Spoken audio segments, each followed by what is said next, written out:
दक्षिण लेबनान की जमीन जोरदार धमाकों से हिल गई। आसमान काले धुएं से भर गया और पूरे इलाके में दहशत फैल गई, क्योंकि इजराइल ने हिजबुल्लाह के ठिकानों पर सबसे बड़ा हवाई हमला किया।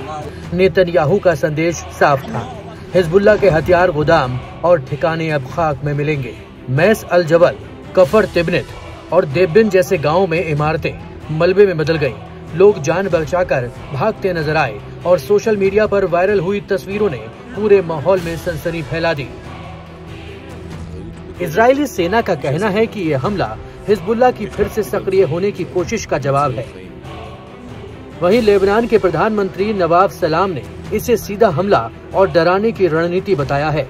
उन्होंने अंतर्राष्ट्रीय समुदाय से दखल देने की अपील की और पूछा कि नवंबर में अमेरिका और फ्रांस की मदद से हुआ सीज फायर समझौता क्या अब सिर्फ कागज पर रह गया है।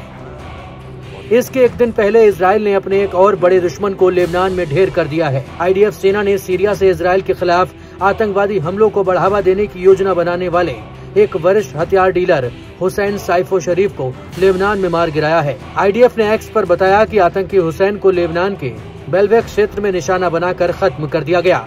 अब हालात और गंभीर दिख रहे हैं। लगातार हो रहे हमले और अब इस सबसे बड़ी स्ट्राइक ने साफ कर दिया है कि तनाव फिर से तेज हो रहा है। हिजबुल्लाह की तरफ से अभी कोई औपचारिक जवाब नहीं आया है, लेकिन पूरे इलाके में पलटवार की आशंका और कूटनीतिक दबाव दोनों बढ़ाए गए हैं। सबसे बड़ा सवाल यही है कि क्या ये हमला सिर्फ एक ऑपरेशन है या फिर एक नए बड़े युद्ध की शुरुआत। लेबनान की टूटी इमारतों और धुएं के गुबार के बीच अब पूरा इलाका इसी जवाब का इंतजार कर रहा है। हिजबुल्लाह इजराइल के लिए उत्तरी बॉर्डर पर बहुत बड़ा खतरा है।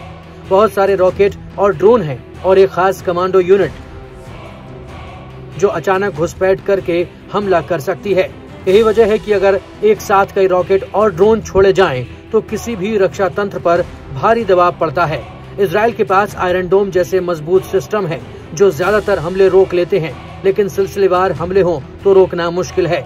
इसी रिस्क को कम करने के लिए इजराइल लगातार उसके ठिकानों और हथियार गोदामों पर निशाना साधता है और नई तकनीकों जैसे लेजर डिफेंस पर तेजी से काम कर रहा है। असल बात यह है कि हिजबुल्लाह को ईरान का समर्थन मिलता है, इसलिए उसकी ताकत जल्दी खत्म नहीं होती। नतीजा खतरा कम हो सकता है मगर पूरी तरह गायब नहीं। यही कारण है कि उत्तरी इलाकों में लोगों की वापसी धीमी है और हर नई झड़प के साथ रोजमर्रा की जिंदगी स्कूलों से लेकर बिजनेस तक तुरंत प्रभावित होती है। हिजबुल्लाह जमीन पर कब्जा करने से ज्यादा दूर से नुकसान पहुंचाने की ताकत रखता है।